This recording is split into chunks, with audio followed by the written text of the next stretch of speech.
अस्सलाम वालेकुम to everyone. I hope कि आप सब ठीक होंगे और खैरियत से होंगे। अगर आप इस चैनल पर नए हैं तो प्लीज़ चैनल को सब्सक्राइब कीजिए और वीडियो को एंड तक देखिए। Welcome to my YouTube channel Wisdom Valley. ये इस लेक्चर सीरीज़ का वीडियो नंबर 6 रहेगा, जिसमें हम मोस्ट इंपॉर्टेंट MCQs को कवर कर रहे हैं related to modern history of India. Time waste के बिना ही हम इस छोटे से वीडियो को स्टार्ट करेंगे। पहला ऑब्जेक्टिव जो मैंने लिया है इस वीडियो का वो है, other than Annie Besant, who among the following also launched home rule movement in India? Other than Annie Besant भी क्या करती है, होम रूल मूवमेंट को स्टार्ट करती है इंडिया में। लेकिन और एक बंदा आता है जो कि लॉन्च करता है होम रूल मूवमेंट कहाँ पे, इंडिया में। पहला ऑप्शन क्या मोतीलाल नेहरू था जो कि होम रूल मूवमेंट को स्टार्ट करता है इंडिया में। बाल गंगाधर तिलक था। थर्ड वन अरबिंदो घोष था या गोपाल कृष्णा गोखले था। इस फर्स्ट क्वेश्चन नंबर का जो आंसर रहेगा वो रहेगा ऑप्शन नंबर 2, बाल गंगाधर तिलक। बाल गंगाधर तिलक ही होता है जो कि लॉन्च करता है home rule movement in India. Okay, next one की तरफ हम जाएंगे। Who was the following was the first Muslim president of INC? Yes, INC Indian National Congress. हमें पता है 1885 में INC फॉर्म हुआ है। क्लियर, ये तो हमें सबको पता है। लेकिन इसमें हमें बताना है कि कौन सा फर्स्ट मुस्लिम प्रेसिडेंट रहा है, किसका, इंडियन नेशनल कांग्रेस का। First option Abdul Kalam Azad. Second MA Ansari. Third one Badruddin Tayab ji. Fourth one Rafi Ahmed Kidwai. इसका जो आंसर रहेगा ऑप्शन नंबर थर्ड इसका आंसर रहेगा किसका, यस, क्वेश्चन नंबर सेकंड का। Who was the first Muslim president of INC Indian National Congress? कौन रहा है first Muslim president of INC? Yes, Badruddin Tayab ji. Next one, who among the following was not known as moderate in the national movement? Who among the following was not known as the moderate in national movement? इस question में सीधे बताना है कि इन चारों में से कौन मॉडरेट्स में से नहीं था। क्या दादा भाई नौरोजी नहीं था, गोपाल कृष्ण गोखले, MG रेनडे या बाल गंगाधर तिलक? इसका जो आंसर रहेगा वो रहेगा ऑप्शन नंबर 4, बाल गंगाधर तिलक ही क्या था, ये मॉडरेट्स में नहीं था। ये किस में था, यस, ये एक्सट्रीमिस्ट्स में था। किस में, एक्सट्रीमिस्ट्स में। ये आप याद रख लीजिएगा, ये एग्जाम में क्वेश्चन बन सकता है कि बाल गंगाधर जो था ये किस में था, ये एक्सट्रीमिस्ट्स में था या मॉडरेटिस्ट था। ये क्या था, ये एक एक्सट्रीमिस्ट था। नेक्स्ट वन की तरफ हम जाएंगे। Who said that Congress movement was neither inspired by the people nor devised or planned by them? आपके लिए मैं फिर से रिपीट करूंगा। Who said that, ये किसने कहा है कि Congress movement was neither inspired by the people nor devised or planned by them? इसका जो आंसर रहेगा वो रहेगा option number first, Lala Lajpat Rai. Lala Lajpat Rai ही था जो कहता है कि Congress movement was neither inspired by the people not devised और प्लान्ड बाय देम। ये आप याद रख लीजिएगा। नेक्स्ट वन की तरफ हम जाएंगे। नेक्स्ट वन जो मैंने लिया है आपके लिए वो है द अनुशीलन समिति वाज। हमें इस क्वेश्चन में बताना है कि एक समिति थी, उसका नाम था अनुशीलन। वो क्या थी, क्या रिवोल्यूशनरी ऑर्गेनाइजेशन थी, इंटरेस्टेड इन लेबर वेलफेयर थी, प्रमोटिंग विडो मैरिज थी या dedicated to upliftment of women थी? इसका जो आंसर रहेगा वो रहेगा option number first, yes, the Anushilan Samiti was, ये एक रिवोल्यूशनरी ऑर्गेनाइजेशन थी। Okay, next one, who are the following had called Mohammad Ali Jinnah as ambassador of Hindu Muslim unity? इन चारों में से हमें बताना है कि वो कौन था या वो कौन थी जो कि मोहम्मद अली जिन्ना को ambassador of Hindu Muslim unity कहती है।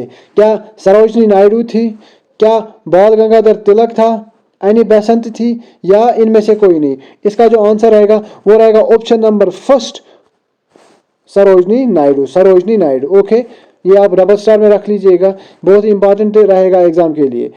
क्वेश्चन नंबर 7 की तरफ हम जाएंगे।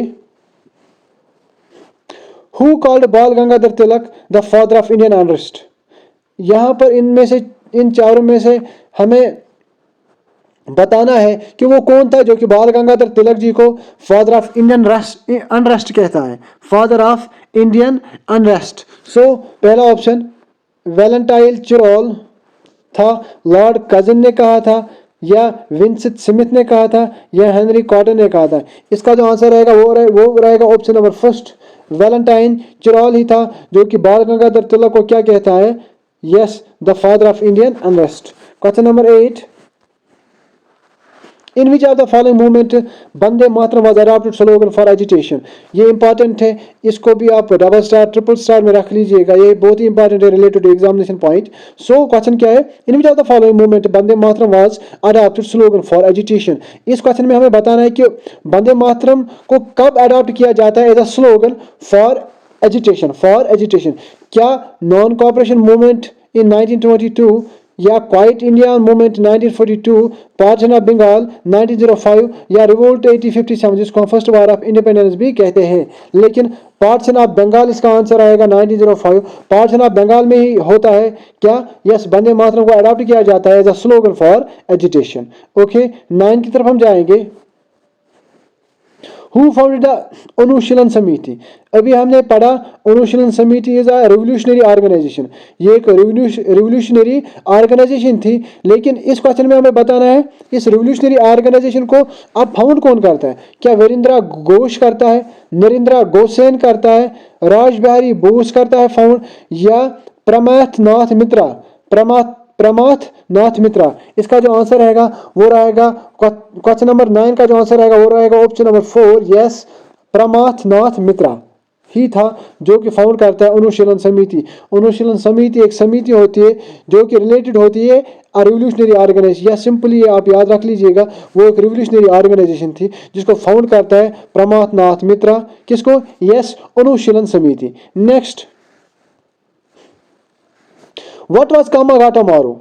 ये आप इसको भी आप ट्रिपल स्टार में रख लीजिएगा, ये भी अच्छा क्वेश्चन है रिलेटेड टू एग्जामिनेशन। कामागाटा मारो, आपने सुना होगा कामागाटा मारो। सिंपली में यहाँ पर हम अपने ऑप्शंस की तरफ हम जाएंगे। क्या peasant communist leader of China थे, या political party based on Taiwan, a Chinese village where Mao Zedong began his long march, या a naval ship on voyage to Canada? सो इसका जो आंसर रहेगा वो रहेगा ऑप्शन नंबर 4, जो कामागाटो मारू था ये एक नेवल शिप था ऑन voyage टू कनाडा। ये आप याद रख लीजिएगा, सिंपली एक नेवल शिप था। क्या था? Naval ship. ओके, यहाँ पर हम थोड़ा डीप में नहीं जाएंगे, आप ऐसे ही याद रख लीजिएगा कि एक नेवल शिप था on voyage to Canada. Next, where and when was Ghadar party found? अब हमें बताना है वेयर, कहाँ और कब गदर पार्टी को फाउंड किया जाता है। क्या डेनमार्क में 1913 में, क्या इंग्लैंड में 1970 में, क्या स्कॉटलैंड में 1925 में, क्या अमेरिका में 1913 में? इसका जो आंसर रहेगा वो रहेगा ऑप्शन नंबर 4, अमेरिका 1913 में। ओके, 12 की तरफ हम जाएंगे। Who was the first editor of the Yugantar? Who was the first editor of the Yogantar? So Ullaskar Dutt था, बिपिन चंद्र पाल था, बरिंद्र घोष था, जयेंद्र नाथ मुखर्जी था। इसका जो आंसर रहेगा वो रहेगा ऑप्शन नंबर 3, बरिंद्र नाथ घोष। आपके लिए फिर से रिपीट करूंगा, हमें बताना है क्वेश्चन में हुआ था फर्स्ट एडिटर, कौन सा फर्स्ट एडिटर था किसका? योगंतर का।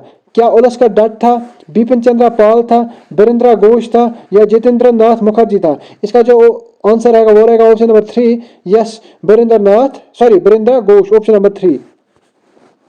नेक्स्ट वन क्या है? I am giving you a Muslim province, who said it? अब हमें इस क्वेश्चन में बताना है कि ये किसने कहा है कि आई am giving you a Muslim province?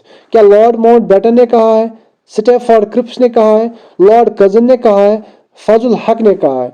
इसका जो आंसर रहेगा वो रहेगा ऑप्शन नंबर 3, लॉर्ड कर्जन ही कहता है कि आई am giving you a Muslim province. Clear, ये आप याद रख लीजिएगा, एग्जाम में बन सकता है question. Next, last one question रहेगा इस वीडियो का।